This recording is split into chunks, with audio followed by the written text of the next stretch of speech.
Maka ini penting ada kesadaran ahli sunnah. Kalau Allah ngendikan ya kita diam saja, karena Allah itu ala kulli syai'in qadir bi kulli syai'in alim.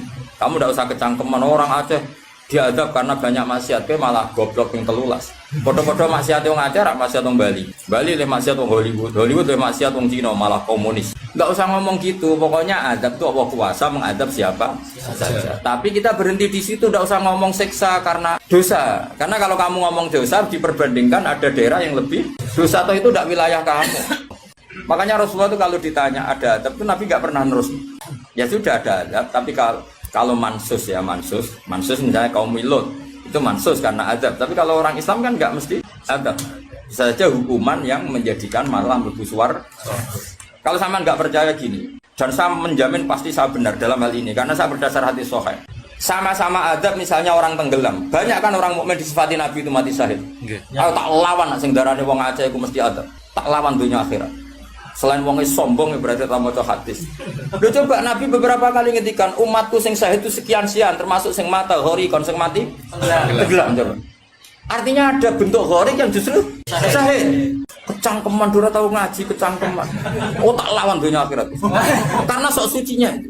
Sudah kita baca ayatnya berarti fayuh rikokum saja soal bima kafartum itu otoritasnya wilayahnya Allah Subhanahu wa taala. Do sok suci do cangkeman. Oh tak lawan tenan. Nek wong kum bis warga aku usul pangeran. Ampun Gusti.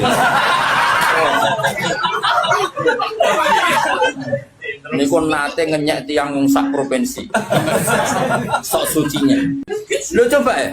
Banyak orang mati divonis misalnya kamu, wah iku krono adab. Ternyata Nabi ngendikan mabtun wong lara weteng syahid. Gharik syahid, mahdum syahid. Orang yang mati korban, kan kita tidak pernah tahu. Ya sudah bodoh-bodoh tidak pernah tahu, pakai yang husnul khotimah saja, pakai yang husnudzon saja. Saya ulang lagi ini penting saya utarakan. Jadi Allah saja yang Tuhan ngendikan itu potensi. Saya pastikan lah. Kita semua kenal Allah yang warahmati wasiat. Nabi berkali-kali ngendikan inna rahmati sabaqat ghadab. Sebagian riwayat bukan sabaqat, ghalabat. Setiap rahmatku pasti mengalahkan adabku. Artinya gini, kalau ada potensi adab, ya kita milih itu bentuk rahmat saja dulu, karena itu yang mesti menang. Jadi paribasane aku roh munib, mati kecepet omahe paribasane. Utawa mati tiba ning WC. Misal aku tetap darani syahid, kategorine mahdum. Enggak apa-apa. Karena menduga rahmat itu lebih gampang karena Allah jelas ngendikan ning hadis Qudsi inna rahmati ghalabat ghadabi. Berarti gamane pola semua itu lebih baik kamu tafsirkan sebagai rahmat. Nah, kecuali ada sharihul ayat yang mengatakan itu adab, tapi mana ada sekarang udah ada nabi. Misalnya kaum Lut, kan Allah jelas-jelas ngendikan itu karena adab, ya sudah kita ikut mengatakan adab. Tapi kalau yang orang Aceh, orang mana-mana kan tidak ada ayatnya. Jelas ya? Iya. Mulane sing apik itu ngaji ku sing tenanan. Loh kalau kaum Lut kan binasillah misalnya hijarata kada wa kada terus Allah ngendikan karena adab. Ya sudah kita ikut tentang kaumnya Nabi Lut. Tapi sekarang yang saya misalnya ada orang punya penyakit homoseks, kemudian dia kena adab. Ya sudah itu sanksinya Allah. Bisa saja adab ini kalau dia mukmin kafaroh betul. Memang ya adab tapi oleh Allah dihitung kafaroh dan itu hadis sahih. Tidak ada seorang mukmin yang punya dosa kecuali nanti dia kena masalah, nanti kena ri atau kesandung dari Nabi dan itu nanti jadi kafarohnya. Jadi saya pastikan fayuhrikokum bima kafartum itu untuk konteks orang mukmin kamu baca separuh saja sudah Allah itu mampu menenggelamkan kalian. Tapi khusus orang mukmin khitabnya jangan bima kafartum kan kita tidak kafir. Loh kalau Allah kan maha tahu sehingga Allah berhak dong ngendikan bima kafartum mergo kowe kafir. Kita kan tidak tahu apalagi zahirnya dia mukmin kan ayat itu tidak kena. Ayat itu kan pada orang kafir bima kafartum ayatil kowe bima amantum. Boyo mikir, ngene yo, seudon kok usah dilembagakno, seudon. Lah wong seudon kok dalil. Ijo ana panggunge dia. Wong seudon siri wae elek men seudon kok dikei panggung. Ajak-ajak bisa. Lha seudon kok dilembagakno. Tak lawan yakin dunia. Bahaya itu bahaya sekali. Ora terima bahaya sekali. Ya saya ulang lagi ya. Jadi kata qadir itu potensi. Enggak mesti terjadi karena kita tahu warahmati wasat benar. Inna rahmati sabaqat ghadabi wa firwatin ghalabat. Jadi kalau ada fenomena tak pilih dulu itu rahmat, terutama kalau pada orang mukmin. Mulane ngaji to, pun nanganut kula. Fayukhriqakum bima kafartum. Sing berhak ngendikan bima kafartum iki sapa arep pengira. Wong yang terjadi di Indonesia udah do mukmin, mana mungkin kita teruskan bima kafartum. Rungokno tobat wong-wong. Aman Nabawi anut Sayyidina Ali. Jadi Sayyidina Ali, aku sebenarnya ketemu pangeran pertama, ngelapor wong sing masalah mbak aku. Ana awaluman yatsu baina yadir rahmanil khusuma. Aku wong pertama sungkeman yang pangeran. Iku apa konfirmasi, musuh aku bener di. Aku sih yakin ngono. Aku sebenarnya yang ngono. Ulama dilawan balik ngenyek. Tapi kalau Allah ngendikan adab itu mau ngendikan potensi.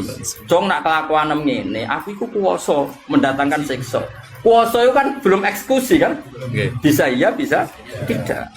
Maka ya sudah itu potensi. Maka kalau ada orang mukmin ngalami apa-apa, itu sebagai adab banyak potensi. Yang mesti terjadi hubungan manusia dengan Allah itu rahmat. Wawas ya orang. Wes akeh murid kula nak di keyakinan ndak seperti saya tak lawan. Karena ini menyangkut tradisinya pangeran sunatullah hubungannya mbek kaulane iku rahmat. Bahkan redaksine kata cara aku ra ahli sunah tamanani majibno. Mari ahli sunah nak darani apa ora wajib nglakoni apa ya ono wae. Maksudnya kula ya kan. Wes jelas istilahnya kan kata barok hukum ala nafsi rasul. Cuma kita sebagai ahli sunnah manjan mengatakan Allah itu tidak wajib melakukan apa saja. Tapi Allah sendiri mengistilahkan dirinya pasti mewajibkan pada dirinya melakukan rahmat. Baik kula suwun. Hubungane wong mukmin be Allah iku yakini hubungan sing baik. Mergo Allah ngendikan be kata rabbukum ala nafsi rahmah. Sebagian wassalamu ala manittaba'al huda. Dadi anggere ana wong mukmin hubungannya ambil Allah itu untuk salam, paham ya? Soal nanti ada salah-salahnya itu ya mesti wae wong ya salah. Aku rasa mbok kandhani, macam kita pakai aku rasa kecangkeman. Didali, sudah jelas Qur'annya gini, di Qur'an tinggi. Wah, saya pernah melihat ada kitab judulnya welali, aku isinya loh ini. Tak ulang lagi, saya tidak bosan karena kita ini nusrotan li ummati Rasulillah sallallahu alaihi wasallam. Kita akan bela mati-matian umatnya Kanjeng Nabi. Nah, kan umatnya Nabi iman be Kanjeng Nabi wis salat, wis maca sholawat. Zaman akhir koyo ngene rusak ibadah. Mbok tuduh nak kena adab. Ya sak. Wis tak nak kena sanksi koyo Kanjeng Nabi lho nak ngendikan niku. Kanjeng Nabi nak ngendikan kan enak, wong mukmin kena ri, kena opo wae bahkan susah. Wong mukmin kok susah. Susahe wae insyaallah dadi kafarah. Mulane Kanjeng Nabi nate ngendikan inna minadz-dzunubi dzamban la yukaffiruhu illa hamul maisha. Ana dosa iku isane kafarah nak kowe susah. Asa ulang lagi berkali-kali. Pokoke nak ana masalah mbek wong mukmin, sing gampang takwilane yaiku hubungane rahmah. Iku sing bisi watil jasmi. Mergo Allah ngendikan wa rahmati wasi'at kullasa. Setiap orang pasti mendapatkan rahmatnya Allah. Lah soal nanti Allah rodok ngekei sanksi mergo duwe Quran ora dijogo. Dadi kiai ora tau mulang. Terus rodok diadab apa sithik-sithik bojone minggat. Rezekine angel. Yo nak pancen iku adab tenan mesti asal wong mukmin statusnya apa nglebur dosa ora istenak. Kok sing hukume adab terus piye? Dadi anggap ae dikopiok ngono lho maksudnya.